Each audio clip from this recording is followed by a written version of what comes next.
Ahora sí, empezamos. El tema es linfadenopatías en niños. Es un tema bastante complejo, bastante extenso, pero lo vamos a tratar de resumir. Primero, definamos qué es una linfadenopatía. La linfadenopatía es un aumento en el volumen, ¿no? O en el tamaño, ¿no? Por encima de 1 centímetro en promedio. Depende mucho de la localización. No es lo mismo hablar de ganglios cervicales que de ganglios inguinales. Entonces acá se considera normal un ganglio hasta 1 centímetro a nivel cervical, epitroclear, esta zona de acá, 0,5 y a nivel inguinal 1,5. Si bien es cierto, pone como normal hasta 1,5, muchas patologías ponen puntos de corte para, dentro de su definición, para el diagnóstico, valores más altos, de 2 o 2,5, como por ejemplo enfermedad de Kawasaki. La enfermedad de Kawasaki, uno de los 5 criterios es la linfadenopatía cervical mayor de 2 centímetros, ¿no? Igual, para pensar en leucemia o linfoma, también hablamos de una linfadenopatía grande, mayor de 3 centímetros. Entonces, si se dan cuenta, si bien es cierto, los puntos de corte son los que les presento acá: 1 centímetro para cervical, 0,5 para epitroclear, 1,5 para nivel inguinal. En la definición de algunas patologías, ¿sí?, se toma en cuenta valores mayores para el diagnóstico de las mismas. Acá abajo en la imagen, esta es una linfadenopatía cervical posterior. Las linfadenopatías cervicales anteriores, submaxilares o submandibulares, son las más frecuentes. Pero cuando encontramos linfadenopatía cervical posterior, ese es un signo de alarma que lo vamos a ver más adelante, que debemos de tener en cuenta y preocuparnos y extender los exámenes y no decir a la mamá: tranquila, en unas cuantas semanas esto va a pasar, como la mayoría de veces. Es más, la causa principal de linfadenopatías, o lo más frecuente, es, ¿cuál dicen ustedes? Procesos respiratorios virales, ¿ya? Entonces, lo más frecuente es que sean virus y que éstas se autolimiten, siempre y cuando no existan más signos de alarma. Bien, acá tengo un cuadrito para hacer el diagnóstico diferencial de adenomegalias. No lo vamos a leer, ¿sí?, pero vamos a resaltar algunas cositas que sí debemos de tener en cuenta, o algunos diagnósticos que sí tenemos que tenerlos en mente cada vez que nos enfrentamos a alguna adenomegalia, siempre y cuando no exista signos de alarma, repito. Por ejemplo, en tumores malignos, leucemia, ¿sí?, linfoma, si son adenopatías múltiples, son adenopatías fijas, son duras, son mayores de 3 centímetros y se acompaña de otros síntomas como astenia, artralgias, equimosis, petequias, sangrado gingival. Pensemos en estas patologías: leucemia, linfoma. ¿Qué otra patología podemos resaltar? Tuberculosis. La tuberculosis es la gran simuladora. Cualquier cosa puede ser tuberculosis. Cualquier patología crónica, piensen en tuberculosis. Y en adenopatías no es la excepción. Si yo tengo un paciente con una adenopatía grande, más de 3 centímetros, puede ser dura, es móvil la de la tuberculosis, que se acompaña de fiebre de origen desconocido, o sea, está 1 semana, 2 semanas con fiebre, más la adenopatía. Y si por ahí yo tengo el contacto de que el niño ha estado viviendo con un paciente tosedor crónico que probablemente sea tuberculosis, más aún si es que ya tiene el diagnóstico, pues es una patología que debo de tener en cuenta. Arriba, en virales, tenemos Epstein-Barr y citomegalovirus, los dos virus principales que me causan. ¿Qué me causan? Qué bueno que están estudiando. No los escucho. ¿Qué? Exacto, ¿no? El 95% de las mononucleosis son por Epstein-Barr.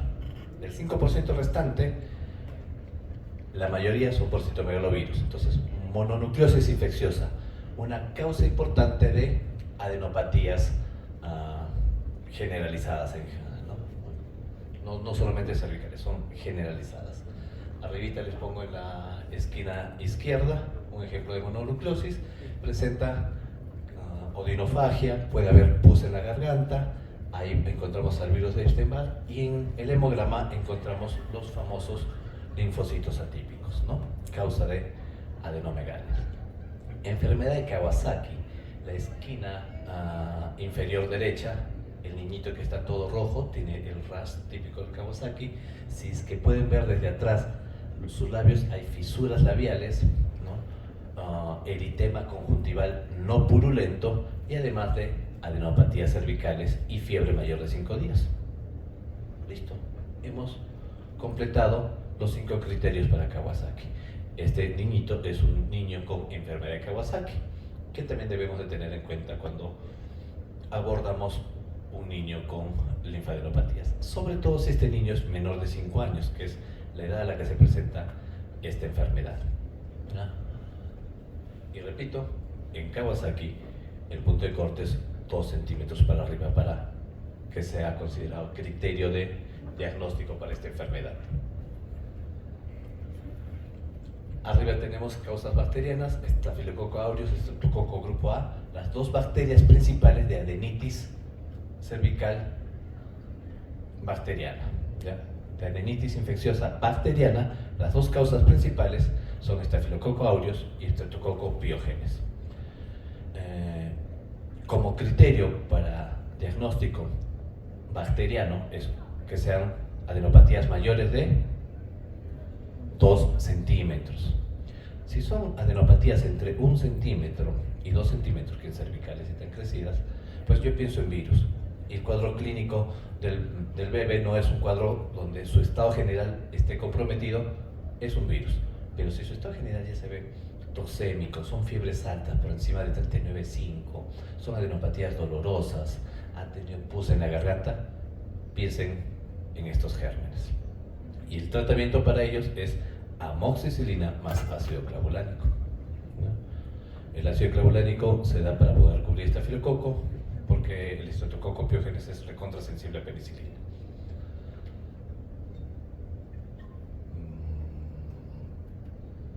Bien, acá abajo en la esquina inferior izquierda les traigo una tomografía que nos permite ver algunas adenopatías, ¿no? ¿Dónde están las flechitas? ¿Las pueden ver o no? Me voy a acercar.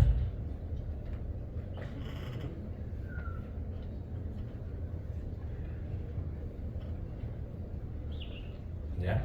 Entonces, esas son imágenes de adenopatías en la tomografía. Y allá tenemos una radiografía. En la radiografía lo que nos debe de llamar la atención, y es signo de alarma, cuando abordamos, valga la redundancia, cuando abordamos un niño con adenomegalias, es un, ¿qué creen? Si no le dan trabajo al cerebrito, se vuelve cerebruto. ¿Ya? ¿Qué creen que debo de ver en la radiografía que me debe de alarmar? Y debo de ampliar estudios. ¿Escojo o lo dicen en grupo? ¿Qué? Un mediastino ancho. No sé si me estoy sintiendo frustrado o enojado, pero hablen, ¿sí? La clase tiene que ser de ida y vuelta, no la hagamos solamente del docente para acá. ¿Qué voy a encontrar en la radiografía que me debe significar un signo de alarma?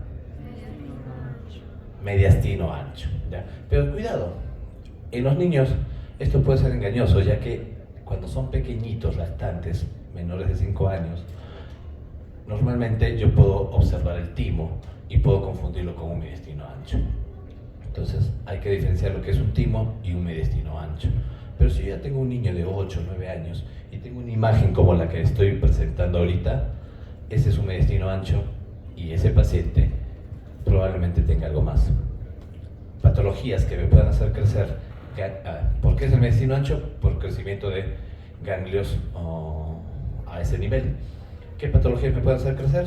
Tuberculosis, linfoma, leucemia, neuroblastoma, ¿no? Entonces, son patologías que me pueden hacer crecer el mediastino y las tengo tengo que descartar sí o sí.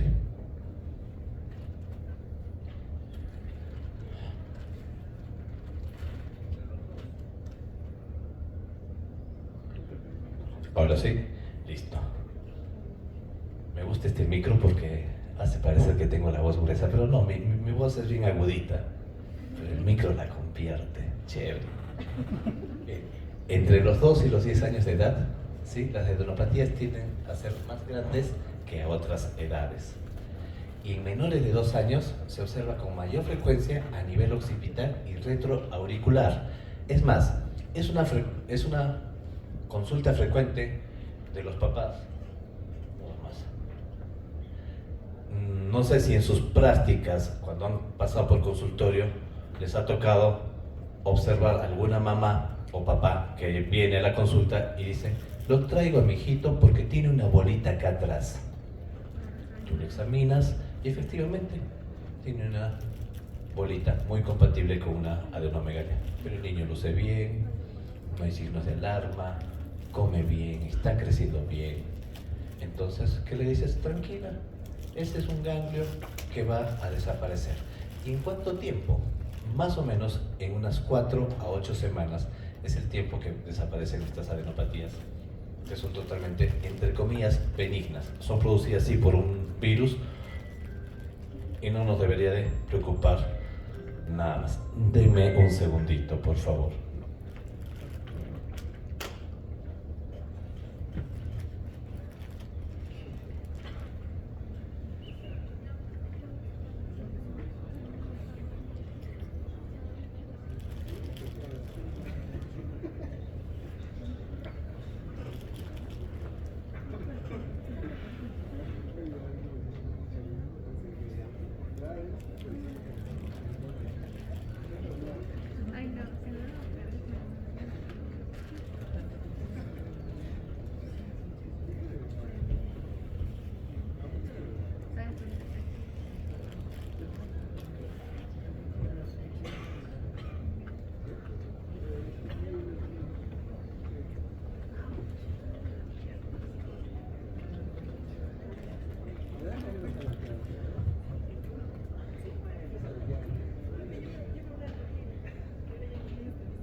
Bueno, era el colegio de mi hija, es prioridad.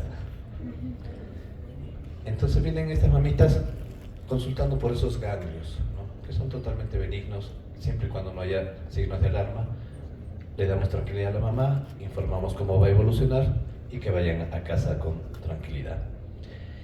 Acá ponemos los ganglios supraclaviculares y epiclaviculares, son raros a cualquier edad. Es más, el hecho de que se presenten los ganglios en región supraclavicular o epitroclear es un signo de alarma para ampliar estudios. Y aquí les pongo, ¿no? Ganglios supraclaviculares, retroauriculares, poplitos, ilíacos, mediastino, abdomen, que veíamos en la tomografía, son considerados siempre patológicos. Bien, ahora nos vamos a ir. Es poquita la exposición, así que tranquilos, presten atención, porque al ser poquita no hay mucho donde sacar preguntas, así que las preguntas van a ser de cada diapositiva. Datitos claves. Vamos a hacer el enfoque clínico. Bien, y doctor ya, pero ¿cómo lo enfocamos? ¿Qué hacemos cuando nos llega un paciente con adenopatías? Entonces el enfoque clínico lo podemos hacer por la edad, ¿sí? Por contacto que haya tenido, algún contacto epidemiológico, contacto con gatos, un viaje, contacto con alguna otra persona enferma, ¿no? Por ejemplo, por síntomas que se asocian a la presencia de adenopatías, ¿no? Entonces vamos a empezar por la edad. Entonces cuando tenemos adenopatías, sobre todo cervicales, en un neonato, pensamos en estafilococo o estreptococo del grupo A o del grupo B, cualquiera de los dos, el estreptococo biógenes o también el SGB. Pero si son lactantes, en lactantes puedo pensar en lo mismo que pensé en el neonato, pero también puedo sumarle, ¿no?, que puede ser rubiola, sobre todo si es que hay un rash maculopapular, y si estas adenopatías son retroauriculares, pienso en rubiola. Tuberculosis, claro que sí, puedo pensar en tuberculosis si he tenido contacto con un paciente BK positivo. Ahora, vamos a sacar una diferenciación: mayores de 5 años, menores de 6 años. En los mayores de 5 años, ¿en qué puedo pensar? Además del estreptococo que se sigue jalando de las edades anteriores, estreptococo, ¿no?, estreptococo en neonatos, estreptococo, acá está, estreptococo y estreptococo. En mayores de 5 años se sigue jalando ese diagnóstico. También puedo pensar en toxoplasma, pero además también puedo pensar en una enfermedad por arañazo de gato. Mayores de 5 años también puedo pensar en una mononucleosis. Y en los menores de 6 años puedo pensar en leucemia, neuroblastoma, Kawasaki. Y entre 7 y 13 años ya empiezo a pensar mal. Entre 7 y 13 años ya empiezo a pensar mal. Linfoma, tanto el linfoma Hodgkin como no Hodgkin, carcinoma de tiroides, rhabdomyosarcoma, tuberculosis, y también puedo pensar en enfermedad de colágeno, sobre todo si se acompaña de artropatías. En esta diapositiva, que se parece a la anterior, pero el contenido es diferente, están los síntomas asociados a adenopatías. Entonces, si esta adenopatía está asociada a fiebre, sudoración, fallo en el medro o pérdida de peso, sobre todo mayor del 10%, pienso en tuberculosis. O también puedo pensar en un linfoma o en una leucemia. ¿Ya? El linfoma en los niños, sí, no les deja ganar peso, o hay pérdida de peso considerable, sobre todo en los niños mayores, y se presenta muy similar a la tuberculosis. Hay fiebre, hay sudoración y además las linfadenopatías.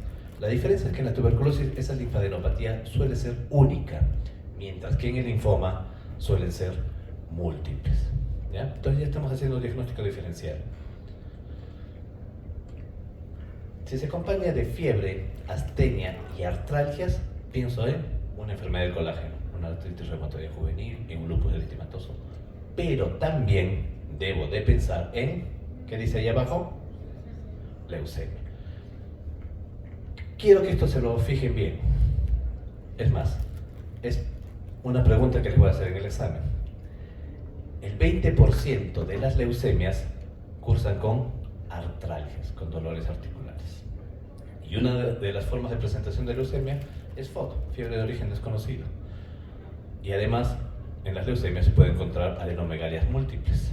Entonces, si este paciente tiene ya adenomegalias, linfadenopatías, tiene fiebre y tiene artralgias, no solamente voy a pensar en enfermedad reumatológica. Es más, en niños pequeños es poco frecuente. Si este niño es menor de 7 años, no piensen en enfermedad reumatológica, piensen primero en leucemia. La leucemia necesita alta sospecha diagnóstica para que lleguen al diagnóstico de leucemia. Entonces, piensen en estos pequeños tips para que lo busquen, ¿ya? Lo más simple: paciente con síntomas catarrales, odinofagia, adenopatías múltiples entre 1 a 2 centímetros, una infección viral como cualquier otra. Si este paciente, antes de pasar a la de abajo, voy a la de la esquina de arriba. Si este paciente, parecido al anterior, síntomas catarrales, odinofagia, tiene odinofagia, pero además tiene una fiebre alta y hay placas purulentas, pienso en un estreptococo del grupo A, estreptococo piógenes. Pero si este paciente que tiene adenopatías, además, viene con un rash maculopapular, faringitis, fiebre, hay hepatomegalia, yo debería de pensar en una mononucleosis infecciosa. Pero no solo en mononucleosis infecciosa, yo también podría pensar en un Kawasaki, ¿ya? Entonces, un paciente con fiebre, rash maculopapular, adenopatías, ¿puede ser un Kawasaki? Sí, puede ser un Kawasaki. Pero ¿y los otros síntomas, doctor? La lengua frambuesada, fisuras en los labios, ¿no? ¿Dónde está el eritema conjuntival no purulento? Pues puede ser de repente un Kawasaki incompleto. Eso ya no sé si lo han hecho en este módulo, ¿verdad? Entonces tenemos el Kawasaki completo, el incompleto. Pero también podría ser una mononucleosis infecciosa, sobre todo si está en los rangos etarios. Niños de 2 a 4 años y niños mayores de 14 años. ¿Y cómo interpreto el dato epidemiológico? Así. Si el paciente está en contacto con gatos, puedo pensar en enfermedad por arañazo de gato. Pero también podría pensar en toxoplasmosis. Más aún, si este paciente, ojo, escuchen bien, si el paciente presenta adenopatías, fiebre y estrabismo de novo, ¿qué quiere decir estrabismo de novo? Que él no nació con estrabismo, era un niño normal, a los 10 años, por ejemplo, empieza a tener estrabismo. Es un toxoplasma. Lo más probable es que sea un toxoplasma. El toxoplasma causa estrabismo, por si acaso. ¿Sí? Porque causa daño óptico y ese ojo no ve. Al no ver, voy a virar mi visión. ¿Ya? Entonces, fiebre, adenopatías y estrabismo de novo, o sea que no lo tenía antes, ese es un toxoplasma. ¿A quiénes de acá les gusta la infectología? Levanten la mano. A nadie. Tan fea es. ¿Ninguno de ustedes se va a ir a rotar a Cayetano a infectología? Con Ciro Maguiña, con todos los tigres de allá, ¿no? Qué pena. Si tengo el antecedente que ha tenido contacto con cabras, ovejas, o que ha viajado al centro del país, hablando acá del Perú, pues voy a pensar en brucelosis. Igual, si ha viajado, se me ocurre a la selva central, y viene con adenopatías, y más aún si esa adenopatía tiene úlcera, ¿no?, en la piel, pienso en leishmaniasis. Si ha viajado, se me ocurre, a visitar a un pariente, y este pariente resulta ser que estaba con tos, necesito una semana para que se contagie el niño, ¿no? Ha estado con tos, puede ser una tuberculosis. Si ha viajado a alguna zona endémica de fiebre tifoidea, también. ¿Ya? Si ha viajado a la selva norte del país, una histoplasmosis o una aspergilosis. Si ha tenido contacto con personas con síntomas similares, ahí les tengo la lista. Epstein-Barr, rubiola, parotiditis, tuberculosis, etc. Entonces, el dato epidemiológico también me permite hacer mi disquisición diagnóstica en linfadenopatías. Y bien, pero doctor, ¿y ahora qué más podemos hacer? ¿Qué exámenes le podemos hacer? Acá tienen una lista de pruebas complementarias que se puede hacer. El hemograma, siempre el hemograma me va a permitir descartar una leucemia, por ejemplo, un proceso infeccioso bacteriano, BCG o PCR, también para ver si eso no es un cuadro bacteriano. El monotest, ¿no?, que es la prueba de Paul Brunel, que me sirve para identificar Epstein-Barr. ¿Sí? Buscamos mononucleosis infecciosa, ecografía abdominal para buscar ganglios abdominales, radiografía de tórax para buscar si hay un mediastino ensanchado o no.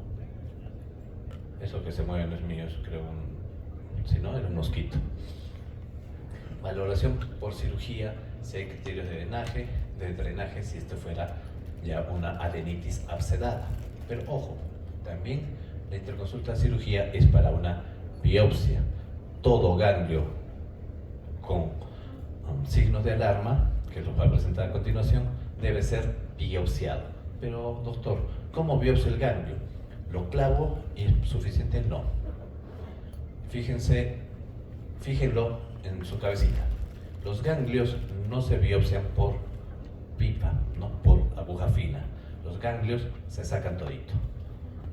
Entra el cirujano, corta y saca el ganglio o la cadena ganglionar, y eso es lo que se manda a anatomía patológica. No me sirve punzar el ganglio y mandar esa biopsia por aguja fina. No me es útil. ganglio lo tengo que sacar todo. Es todo o nada. ¿De acuerdo? Entonces, también les voy a preguntar.